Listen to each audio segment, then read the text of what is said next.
Tonight, two triad families in fear after criminals target their homes. First, a man shot a would-be robber trying to break into his home. And I was terrified for my life, my kids' life especially. Then criminals ransack a Greensboro family's home with one target, all their new baby stuff.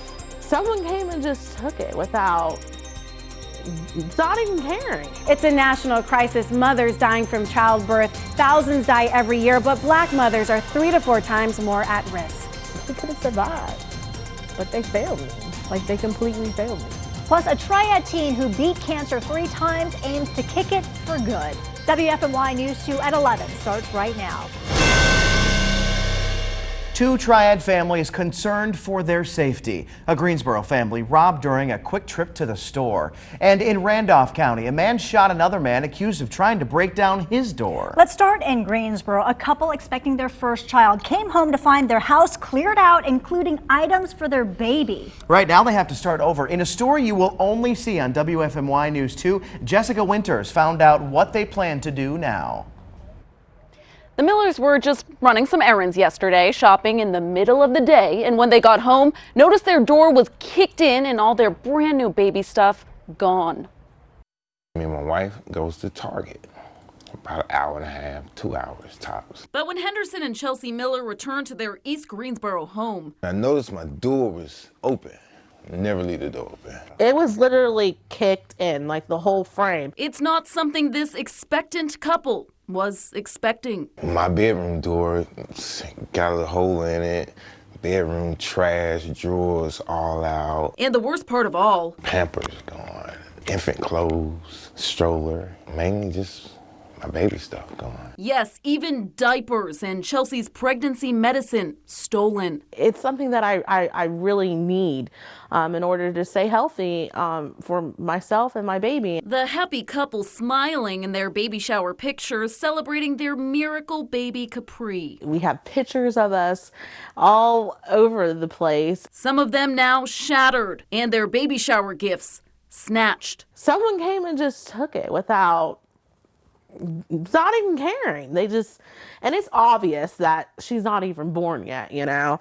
And it's taken time for us to obtain this stuff. It's a loss that this couple is suffering just weeks away from having their first child. I didn't expect a quick run to Target coming home and our whole lives that we've been working towards is destroyed.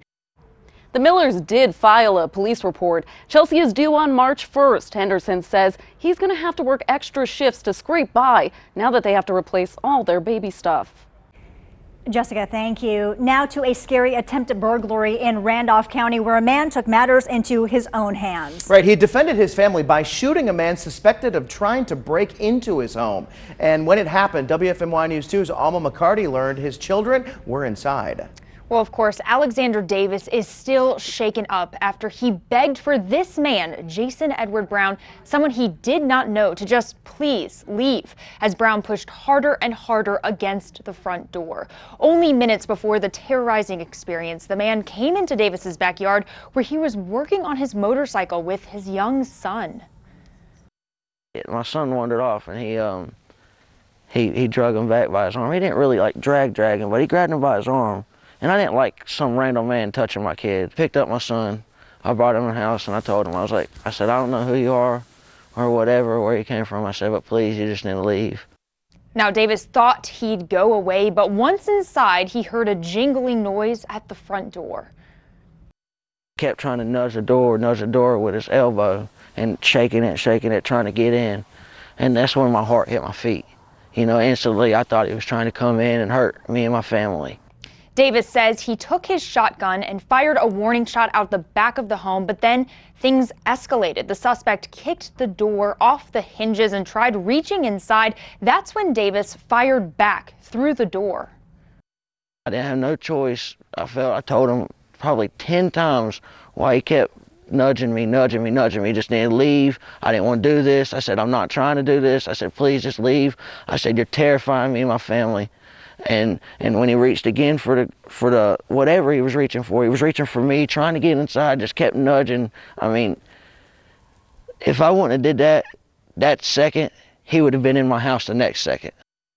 Davis said he didn't want to do it and said he's just a complete wreck following the terrifying incident, but he's glad that Brown is behind bars and his family is safe. A High Point man accused of killing his pregnant girlfriend is facing life in prison or the death penalty if he's convicted. William Hayes was in court today. He's accused of shooting and killing Tentoria York and her unborn baby. Hayes called 911 early yesterday morning, claiming two people ran from the apartment when he came home and they killed his girlfriend. Police investigated but didn't find anything. Hayes is in jail tonight without bond. A group claims ICE agents arrested more than 31 men in the Triad over the last 4 days, including 5 from Greensboro, 9 in Winston-Salem, and 8 in Burlington. They're just some of the hundreds of arrests across our state. ICE says its agents arrested 200 people in our state this week. Agents say 50 were convicted criminals, 40 had pending criminal charges, and 50 had been deported but had re-entered illegally. ICE says raids could become a normal thing. I would say the new normal is you will see more visible ICE presence out in the communities. Whether you support ICE's mission or not, there is nobody that wants to live next to a sex offender, somebody charged with rape, a gang member, or a violent felon. Many protested ICE's press conference in Charlotte today, saying agents are unfairly targeting families. ICE maintains the raids are not discriminatory and they go after wanted criminals. You might notice something different on your next trip to Walmart. Check out these new security gates at the store in Thomasville. Walmart says the chain invested $500 million in improving security, and these new gates are part of that plan. Walmart says the gates help prevent theft, but you won't see them everywhere. Store reps say they're just testing them out right now. Thomasville is the only known Triad location so far. The superintendent of the Triad's second largest school district is leaving her post. Dr. Beverly Emery has worked for Winston-Salem Forsyth County Schools since 2013. Today she announced her new job with the State Department of Instruction. She'll focus on improving low-performing schools across North Carolina. Emery will spend 90 more days with Winston-Salem Forsyth County Schools or until an interim takes over. I recently sat down with Franklin Graham to talk about the approaching anniversary of his father's death. Reverend Billy Graham holds a special place in the hearts of many around the world. His family is still learning how to deal with their loss almost a year later. I asked Franklin what's been the hardest part of the past year. I sense I don't have the prayers of my father. I think the last 5 years of his life, so much of his ministry was praying for me, the children, grandchildren, the ministry, and I just sense a loss of his prayers. We had a great conversation about his father and how he would want you to remember him. I'm still working on that story. It'll air on February 21st as we celebrate and remember Reverend Graham 1 year after his passing. We've shared the journey of 14-year-old Johnny Van Kemp. At 7 years old, the Guilford County boy was diagnosed with cancer and he won that fight. Then 4 years later, it came back and he beat it again. The cancer returned, though, in 2018, and Johnny beat it yet again. Now, for the next 7 weeks, Johnny will try a treatment that could kick cancer for good. WFMY News 2's Tahisha Moyes talked to the family about what's next. It's quiet in the Van Kemp household in Summerfield.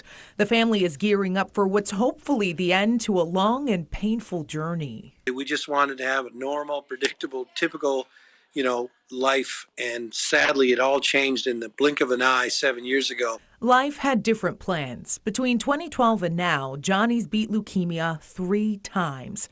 The 14-year-old is in remission, but he's not in the clear quite yet. We tried our best to not let this journey define us, fighting a life-threatening disease. Because Johnny's immune system is so low, I interviewed his dad on FaceTime, not at their house. What we have found that someone might feel well, but they don't actually realize they're a carrier. So we've had to limit access to Johnny. Bags packed and ready to go, the Van Kemps head to Philadelphia. There, Johnny will undergo immunotherapy. It's a process that uses his own cells to fight off cancer cells. It's about 5 intense days of chemotherapy, a significant number of tests to make sure that Johnny has the strong heart, a strong organs, strong blood, strong everything. After chemo, doctors will put his new and improved cells back in his body. His strength is just incredible. Hi everybody, I want to thank you all for your prayers and support. It means everything to me and my family. Well, the family takes off tomorrow afternoon, and thanks to Honda Jet, the Van Kemps will be flying in style in a private jet. The North Carolina Zoo is about to get even wilder. You know all about the rhinos, the polar bears, the seals, and hundreds of other animals. It is already one of the largest zoos in the country, and now it's getting even bigger. It's adding exhibits from 2 continents, Asia and Australia. You'll get to see tigers, kangaroos, red pandas, Komodo dragons, and a whole lot more. They'll all live in an 8-acre plot of land. The expansion will cost $46 million. Work begins early next year and should be complete by 2023. I'm sure you've noticed it's gotten colder. We've been talking about the big temperature drop all week. We're not even done yet. We're just in the 40s right now, coming back from the 70s the last couple of days. No more record highs here. Instead, tomorrow morning we'll be right around the freezing mark by the time you're getting going, and expect clouds to start the day. There'll be clouds in the morning, but I do expect some sunshine to peek out for the afternoon time, and that should boost our temperatures. We'll get up to about 47 degrees. Not a terribly cold day. It's just way cooler than we've been. Hold me to that for Saturday, but stick around. We're talking about rain coming back. I know, it's next. I couldn't feel him, I couldn't touch him, it was a stolen moment. Heartbreak for a North Carolina woman. Her life changed forever. How she was able to survive a deadly complication during her pregnancy. Next.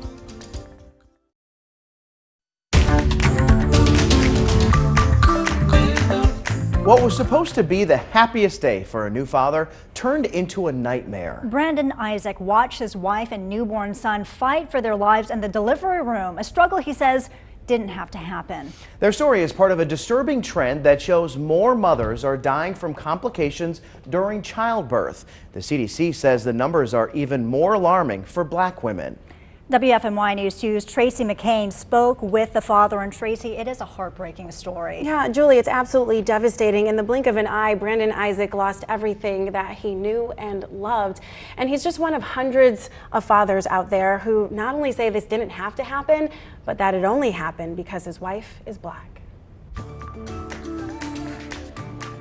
Happy, excited, nervous. First-time father Brandon Isaac checked all the boxes. This is my boy, like, you know, we can play ball, or I can get him to run track, or, you know, just like this is a mini-me. Brandon and his wife Tamika simply overjoyed to welcome their first child in June, a boy they named Jace. It was perfect. Like, it was gonna be perfect for him. By all accounts, Tamika was healthy. There were no problems, and every appointment went well. I was on cloud 9. You couldn't tell me nothing. But all the happiness, excitement, thoughts of new life and beginnings stopped suddenly.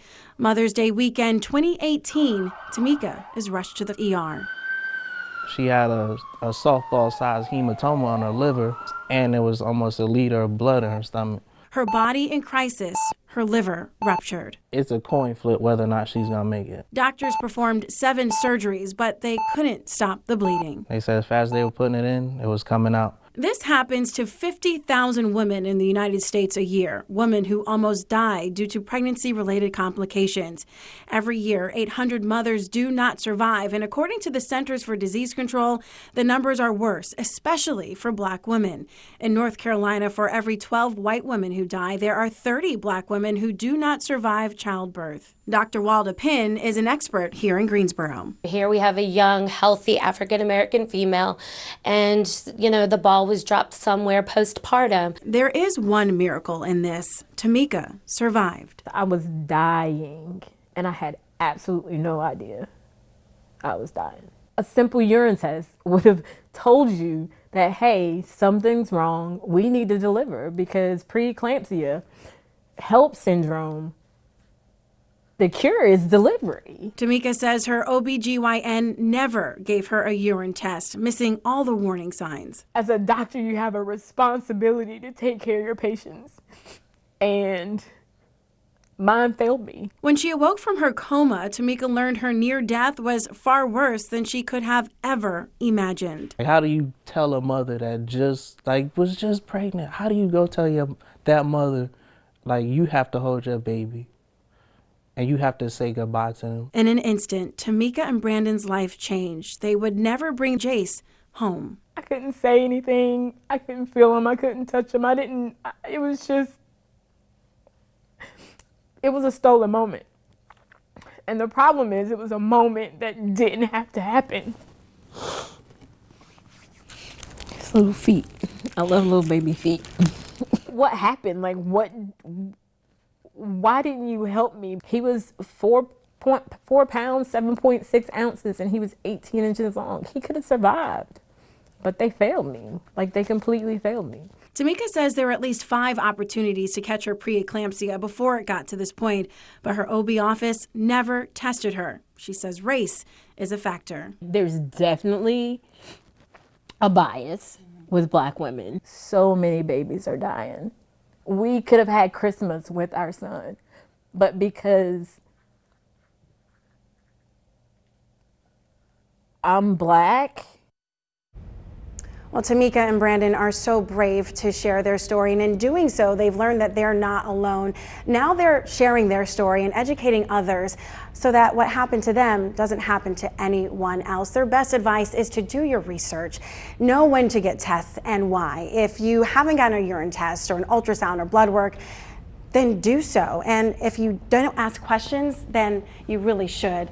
Asking questions is the best way for you to know what's going on with your baby, what's going on with you, and getting the doctor involved as well. Tracy, the Isaacs say race was a factor here, but really this could happen to any mother. Yeah, very true. And sadly, it does happen to mothers everywhere. 800 a year die from pregnancy-related complications. It's a problem that has just happened too much. And if we can save one mom, then that's doing our jobs, right? But I think what we don't want to happen here is for people to confuse the race lines here. It's not a black and white thing. It is an all mothers thing. It is sad though, and it's alarming to point out that Black mothers are dying at a rate 3 to 4 times more than white mothers. So there is a need for community awareness. There is a need for education. There's a need for stories like this to make their way around so that more mothers know about it and that more lives are saved. Tracy, I think the big question here now, how do we keep mothers and babies from dying during childbirth?